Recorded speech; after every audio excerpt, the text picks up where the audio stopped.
Hello everyone, कैसे आप सब लोग। माय नेम इज़ हर्षवर्धन और आप देख रहे हैं स्टॉक रिव्यू। सो दोस्तों, आज हम बात करने वाले हैं डेल्टा कॉर्प लिमिटेड के बारे में।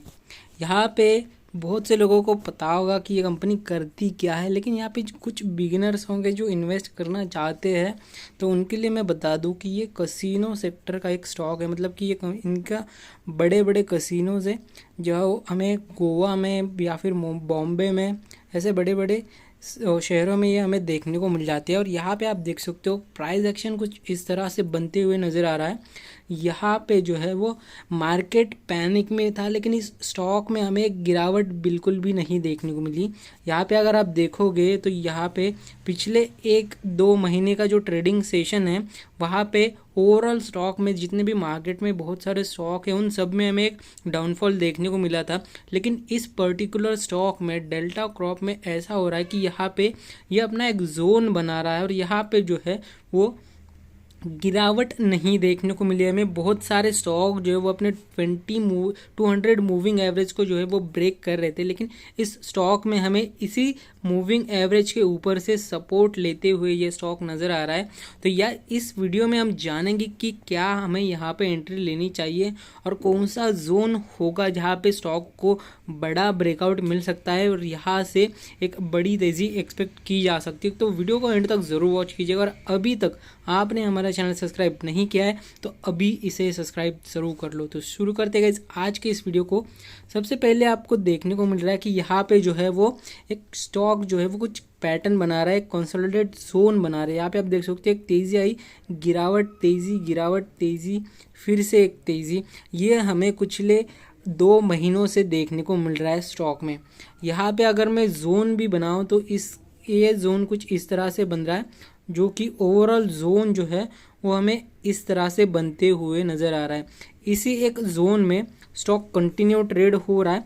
यहाँ पे आप देख सकते हो स्टॉक एक हाई भी लगाया तो इसी जोन के अंदर लगाता है और लो भी लगाता है तो इसी जोन के अंदर लगाता है। इसका मतलब कि ये इसका एक जोन बन गया। यहाँ पे बायर्स और सेलर जो है वो इक्वल होते हुए हमें नज़र आ रहे हैं। इसका मतलब ये है कि यहाँ से एक अपसाइड या फिर डाउन साइड, दोनों में से किसी भी एक साइड हमें एक बड़ा मोमेंटम देखने को मिल सकता है बहुत जल्द ही। मैं इसे बंद कर देता हूँ, इस जोन को मैं हटा देता हूँ और मैं इसका एक सपोर्ट और रेजिस्टेंस लेवल मार्क करता हूँ ताकि हमें अच्छे से और डिटेल में समझ में आ जाएगा। तो यहाँ पे जो है वो इसका रेजिस्टेंस है।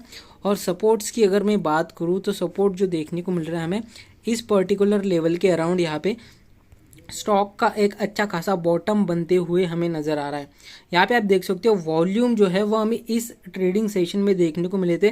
लगभग सितंबर अक्टूबर के मंथ में हमें यहाँ पे एक बढ़िया रैली देखने को मिली थी स्टॉक में, जैसे कि इन्होंने डिविडेंड यहाँ पे अनाउंस किया था और वहाँ पे वॉल्यूम भी बहुत अच्छे थे। लेकिन जैसे ही स्टॉक अपने एक जोन में चले गया, यहाँ पे हमें वॉल्यूम कम होते हुए नज़र आ रहे।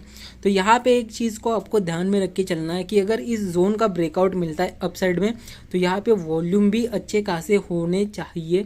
इस चीज़ को भी आपको ध्यान में रख के चलना है।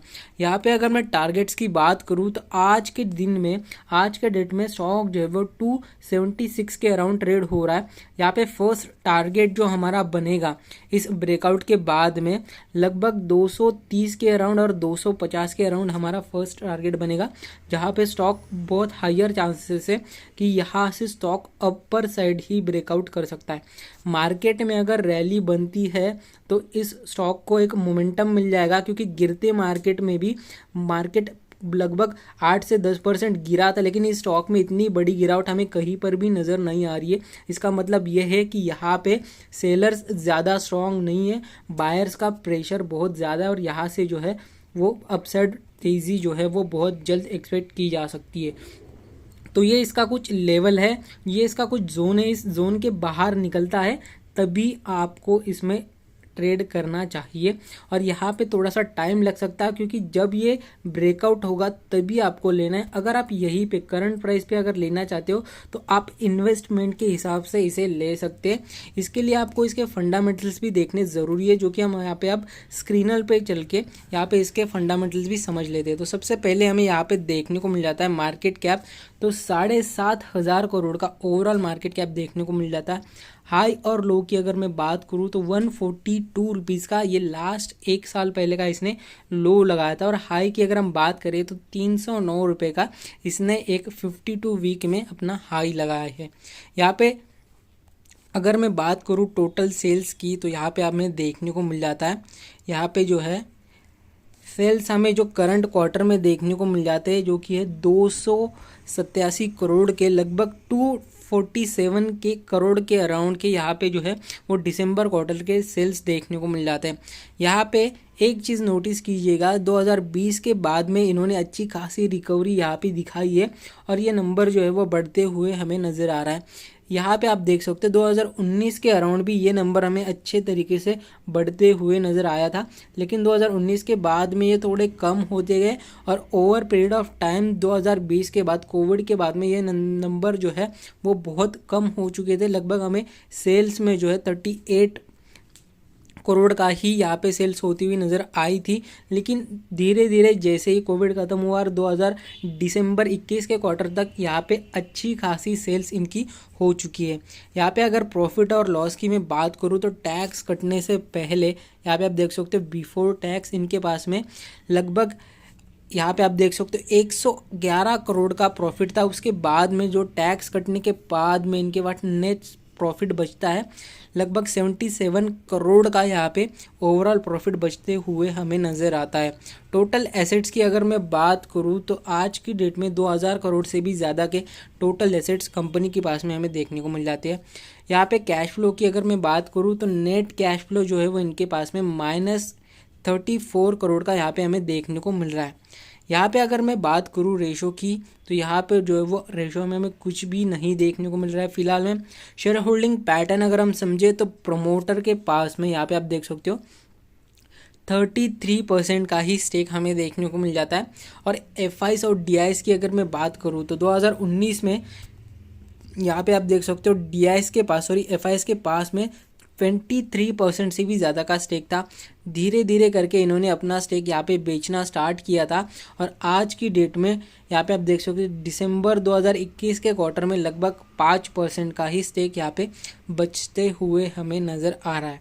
डीआईएस की अगर मैं बात करूँ तो 3% का 2019 में स्टेक था। धीरे धीरे करके इन्होंने अपनी होल्डिंग्स यहाँ पे बढ़ाई है और आज की डेट में 10% से भी ज़्यादा का स्टेक डीआईएस यहाँ पे होल्ड करते हुए नज़र आते हैं। पब्लिक होल्डिंग्स अगर देखें तो 50% की यहाँ पे पब्लिक होल्डिंग देखने को मिल जाती है। इसका मतलब ये है कि प्रमोटर ने अपनी हिस्सेदारी जो है वो काफ़ी मात्रा में यहाँ पे गिरवी रखी है, मतलब कि बेची है मार्केट में।